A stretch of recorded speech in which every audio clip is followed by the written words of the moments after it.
Hello friends, welcome to रोशन की class YouTube channel. आप सभी का आज की सूक्ष्म शिक्षण पाठ्य योजना की वीडियो में एक बार फिर से बहुत बहुत स्वागत है। आज की इस वीडियो में हम देखेंगे यहाँ पे अर्थशास्त्र विषय की सूक्ष्म शिक्षण पाठ्य योजना, जिसका कौशल होगा प्रस्तावना। तो अगर आप लोगों को अर्थशास्त्र विषय की प्रस्तावना कौशल के ऊपर आप लोगों को एक सूक्ष्म शिक्षण पाठ्य योजना की वीडियो देखनी थी, तो आज की पूरी वीडियो देखिएगा। आप लोगों को सूक्ष्म शिक्षण पाठ्य योजना अर्थशास्त्र विषय का बनाना आराम से आ जाएगा। तो अगर वीडियो पूरी देखने के बाद आप लोगों को लगे कि हाँ, वीडियो से आपने कुछ सीखा है, आपको कुछ हेल्प मिली है, तो इस वीडियो को लाइक कर दीजिएगा। और ऐसे ही सूक्ष्म शिक्षण पाठ्य योजना की वीडियोज़ के लिए, पाठ्य योजना की वीडियो के लिए, किसी भी सब्जेक्ट के किसी भी क्लास की पाठ्य योजना की वीडियो के लिए आप लोग रोशन की क्लास यूट्यूब चैनल को सब्सक्राइब कर लीजिए। आप लोग देखेंगे, अगर रोशन की क्लास यूट्यूब चैनल में जाएंगे तो वहाँ पर आप लोगों के लिए प्लेलिस्ट मैंने बना रखी है। उस प्लेलिस्ट में आप जाएंगे, अलग अलग विषय की प्लेलिस्ट है। जैसे अगर आप लोगों को हिंदी की पाठ्य योजना चाहिए तो हिंदी की पाठ्य योजना वाली प्लेलिस्ट में चले जाइएगा। सामाजिक विज्ञान का चाहिए तो सामाजिक विज्ञान में चले जाइएगा। मैथ का चाहिए, इंग्लिश का चाहिए, साइंस का चाहिए, अर्थशास्त्र का, गृह विज्ञान का, किसी भी विषय का यहाँ पे आप लोगों को पाठ्य योजना चाहिए तो आप रोशन की क्लास यूट्यूब चैनल पे जाइएगा। वहाँ पे प्लेलिस्ट बना रखा है मैंने अलग अलग सब्जेक्ट का। वहाँ पे जाके आराम से आप देख के पाठ्य योजना अपना जो भी जिस प्रकरण के ऊपर आपको बनाना है, जिस क्लास का, वो बना के आप आराम से देख के लिख सकते हैं। और अगर आप लोगों को इसके अलावा किसी भी पाठ्य योजना की, किसी भी सूक्ष्म शिक्षण पाठ्य योजना की ज़रूरत है तो नीचे कमेंट बॉक्स है। कमेंट आप लोगों को कमेंट करने के लिए, कमेंट बॉक्स आप लोगों के कमेंट करने के लिए बना है। वहाँ पे आप जाके कमेंट कर सकते हैं। मैं 24 से 48 घंटे के अंदर आप लोगों के जो आप लोग रिक्वेस्ट किए रहेंगे वो पाठ्य योजना बना के रोशन की क्लास यूट्यूब चैनल के माध्यम से आप तक पहुँचाने की पूरी कोशिश करूँगा। आपको सिर्फ इतना काम करना है कि सब्सक्राइब करके रखना है रोशन की क्लास यूट्यूब चैनल को, और साथ ही साथ बेल आइकन को दबा के रखना है। ठीक है दोस्तों, ये तो हो गया आप लोगों के लिए, ज़रूरी जो यहाँ पे निर्देश था। अब चलते हैं हम आज की सूक्ष्म शिक्षण पाठ्य योजना की तरफ। यहाँ पे देख लीजिए, सबसे ऊपर लिखा गया पाठ्य योजना संख्या 1। तो यहाँ पे आपको लिखना है, जिस पेज से आप बनाना शुरू करेंगे सूक्ष्म शिक्षण पाठ्य योजना, वहाँ पे सूक्ष्म शिक्षण पाठ्य योजना संख्या लिखेंगे। यहाँ पे पाठ्य योजना लिखा है तो इसके आगे आप सूक्ष्म शिक्षण लिख लीजिएगा। सूक्ष्म शिक्षण पाठ्य योजना संख्या जो भी होगी, 1 2 3 4 आपकी जो भी होगी वो लिख लीजिएगा। उसके बाद कौशल हमारा है आज का प्रस्तावना कौशल। ठीक है, थोड़ा सा मैं जूम कर देता हूँ जिससे आप लोगों को आसानी से दिख जाएगा। कक्षा हमारी आप देखेंगे तो यहाँ पे 11वीं है। आप इस सूक्ष्म शिक्षण पाठ्य योजना को कक्षा 9 से लेकर कक्षा 12 तक के लिए बना सकते हैं। ठीक है, यहाँ पे 11वीं लिखी है, 11th लिखा है। इसका मतलब ये नहीं कि सिर्फ 11वीं ब्याज के बारे में आप बताएंगे। आप क्लास 9 से बना सकते हैं कक्षा 12 तक। उसके बाद विषय है अर्थशास्त्र, प्रकरण है ब्याज। उसके बाद देखिए इस साइड दाहिने तरफ लिखा है दिनांक, यहाँ पे जिससे ये पता चलता है कि आपने किस डेट को कौन सी सूक्ष्म शिक्षण पाठ्य योजना किस क्लास में पढ़ाई थी। समय अवधि है 5 मिनट का। यहाँ पे जो मानक समय अवधि होती है 5 से 10 मिनट होती है। कालांश प्रथम है, यानी कि फर्स्ट पीरियड में आप जाएंगे इस चैप्टर को पढ़ाने के लिए। ठीक है दोस्तों, अब इसके बाद देखिए यहाँ पे आपको उद्देश्य लिखा गया है। उद्देश्य का मतलब होता है कि आपका जो ये सूक्ष्म शिक्षण पाठ्य योजना पढ़ा रहे हैं तो शिक्षक आपके अंदर क्या क्या बदलाव देखना चाहता है। ठीक है, तो यहाँ पे छात्राध्यापकों के लिए ये उद्देश्य होता है, शिक्षक आपके अंदर जो जो बदलाव देखना चाहता है छात्राध्यापक के अंदर या फिर छात्राध्यापिका के अंदर, वो यहाँ पे उद्देश्य लिखना होता है। तो कम से कम 3 से 4 पॉइंट और मैक्सिमम 5 से 6 पॉइंट इसमें लिखना होता है। तो देख लीजिए, पहला पॉइंट है छात्रों में पूर्व ज्ञान के परीक्षण द्वारा पाठ्य योजना को उचित रूप से प्रारंभ करने की योग्यता का विकास करना। दूसरा पॉइंट है छात्राध्यापकों में विभिन्न कथनों को उचित क्रम में प्रयोग करने की योग्यता का विकास करना। तीसरा पॉइंट है छात्राध्यापकों में अधिगम के प्रति प्रेरणा उत्पन्न करने की योग्यता का विकास करना। और चौथा पॉइंट है छात्राध्यापकों में सीखी गई विषय वस्तु एवं सीखने योग्य विषय के मध्य उचित संबंध बनाने की योग्यता का विकास करना। तो ये 4 पॉइंट है दोस्तों। उद्देश्य में आपने 4 पॉइंट लिख लिया। उसके बाद आपको पूर्व ज्ञान लिखना है। पूर्व ज्ञान में देख लीजिए लिखा गया छात्रों को ब्याज से संबंधित सामान्य जानकारी है।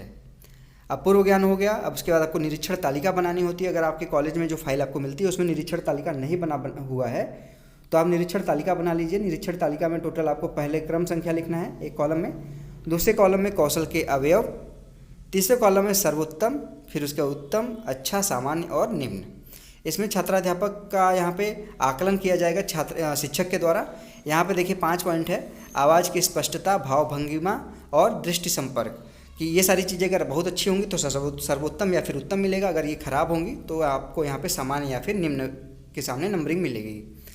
दूसरा पॉइंट है दृश्य श्रव्य सामग्री का उपयोग, मतलब कि क्या आपने इसके साथ कोई चार्ट दिखाया है, आपने कोई मॉडल बना के आप ले गए हैं उसको दिखाया है, तो यहाँ पे दृश्य श्रव्य सामग्री के अंतर्गत यही सब सारी चीज़ें आती हैं। तो अगर आपने अच्छे से दिखाया होगा तो उसमें भी आपका इसी तरीके से स्केलिंग हो जाएगी। तीसरा है गुरु शिष्य अंतःक्रिया। आप पढ़ा रहे हैं कोई चैप्टर, आप उस समय गुरु की तरह काम करेंगे। और छात्र आपसे अगर कोई क्वेश्चन उनको समझ में नहीं आ रहा तो वो आपसे पूछ रहे हैं, या फिर आप अच्छे से उनको समझा रहे हैं, बातचीत एक दूसरे से हो रही है, तो यहाँ पे उसमें आपको अच्छे से स्केलिंग मिलेगी। अगला है चौथा, कथनों में क्रमबद्धता। जो आप कथन यहाँ पे प्रश्न पूछेंगे उसमें क्रमबद्धता होनी चाहिए। यानी कि पहला प्रश्न यहाँ पे जो प्रस्तावना का, यहाँ पे मैं आप लोगों को तरीका बता देता हूँ। प्रस्तावना प्रश्न से अपना प्रकरण निकलवाने का तरीका ये होता है कि आप पहला प्रश्न जो पूछेंगे उससे जो आंसर आएगा उससे आप दूसरा प्रश्न बनाएंगे, दूसरे प्रश्न को से फिर पूछेंगे तो जो दूसरा प्रश्न का आंसर आएगा उससे तीसरा प्रश्न बनाएंगे, तीसरा प्रश्न जो पूछेंगे उससे जो आंसर आएगा उससे चौथा प्रश्न बनाएंगे। इस तरीके से क्रमबद्धता होनी चाहिए। और पाँचवा है समयावधि। तो समयावधि जो यहाँ पे 5 से 7 मिनट या फिर 10 मिनट लिखा गया है, तो अगर आप 6 से 7 मिनट लेते हैं या फिर 8 से 9 मिनट लेते हैं तो आपका समय के अनुसार ही होगा। कभी कभी ये होता है कि 10 मिनट की जगह 15 मिनट ले जाता है कोई छात्र, तो वो समय अवधि के अनुसार कार्य नहीं होता है। तो ऐसा यहाँ पे आप पढ़ाइए शॉर्ट में। सूक्ष्म शिक्षण पाठ्य योजना समय के अनुरूप ही पढ़ाया जाता है। जो 5 से 10 मिनट का आपको समय दिया जाता है उसके अनुसार ही किया जाता है। तो वहाँ पे समय का आप ध्यान दीजिए, समय के अनुसार आप अपना चैप्टर ख़त्म कर दीजिए। उसका नीचे देख लीजिए लिखा गया पर्यवेक्षक टिप्पणी। आपके बारे में पर्यवेक्षक जो आपके एग्जामिनर आएंगे या फिर आपके शिक्षक जो होंगे वो यहाँ पे टिप्पणी लिखेंगे, और दूसरी तरफ पर्यवेक्षक हस्ताक्षर होगा, जो पर्यवेक्षक होगा उसका हस्ताक्षर यहाँ पे होगा, देखिएगा, ठीक है। मैं लिख के दिखा देता हूँ।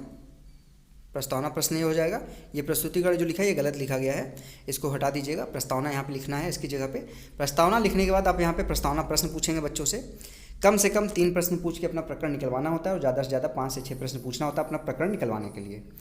तो यहाँ पे जो अब मैंने स्टार्टिंग बताया कि प्रश्नों के क्रम में क्रमबद्धता होनी चाहिए। दूसरा यहाँ पे है कम से कम 3 प्रश्न और ज़्यादा से ज़्यादा 5 से 6 प्रश्न पूछना होता है। उसके बाद तीसरा यहाँ पे ध्यान देना होता है कि अगर आपके कॉलेज में 3 कॉलम बोला जाए लिखने के लिए तो 3 कॉलम का स्ट्रक्चर बनाइए। अगर वहाँ पे 2 कॉलम का बोला जाए तो जैसे यहाँ पे दिख रहा है आपको सामने, इस तरीके से आप लिख सकते हैं। 3 कॉलम में ये होता है कि पहले छात्राध्यापक क्रिया के पहले कॉलम बना लेते हैं क्रम संख्या का, उसमें नंबरिंग कर देते हैं प्रश्नों का, सिर्फ इतना ही काम करते हैं। तो यहाँ पे देखिए पहला प्रश्न है, छात्राध्यापक बच्चों से प्रश्न पूछेगा, भारत विकास की दृष्टि से किस श्रेणी का देश है? तो बच्चे बता देंगे विकासशील देश है। दूसरा, भारत के प्रमुख उद्योग धंधे बताइए, तो बच्चे बता देंगे चीनी उद्योग, कपड़ा उद्योग आदि। तीसरा प्रश्न फिर यहाँ पे बनेगा, उद्योग धंधों के विस्तार हेतु पूंजीपतियों को धन कहाँ से प्राप्त होता है? तो सारे बच्चे को पता है कि बच्चे पूंजीपति धन बैंकों से लेते हैं। तो यहाँ पे देख लीजिए आंसर मिलेगा आपको बैंकों इत्यादि से।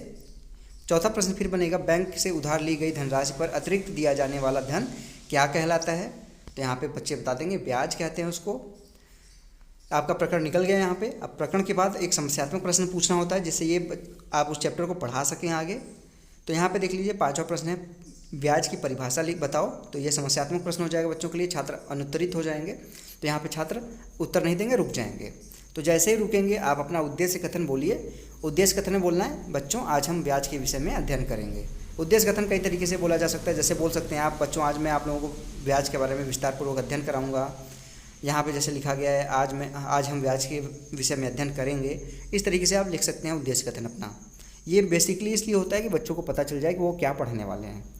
तो ये था दोस्तों आज का यहाँ पे प्रस्तावना प्रश्न के ऊपर आप लोगों के लिए सूक्ष्म शिक्षण पाठ्य योजना, जो कि अर्थशास्त्र विषय का था। अगर आज की वीडियो पसंद आई हो, आप लोगों को थोड़ी सी भी आप लोगों ने इससे हेल्प मिली हो, तो इस वीडियो को लाइक ज़रूर करिएगा। और नीचे सब्सक्राइब बटन है, अगर आप नए हैं रोशन की क्लास यूट्यूब चैनल पे तो उस नीचे सब्सक्राइब बटन है लाल कलर का, उस पर क्लिक करके सब्सक्राइब करना मत भूलिएगा। तो फ्रेंड्स मिलते हैं नेक्स्ट वीडियो में, तब तक के लिए आप लोगों का बहुत बहुत धन्यवाद। जय हिंद, वंदे मातरम।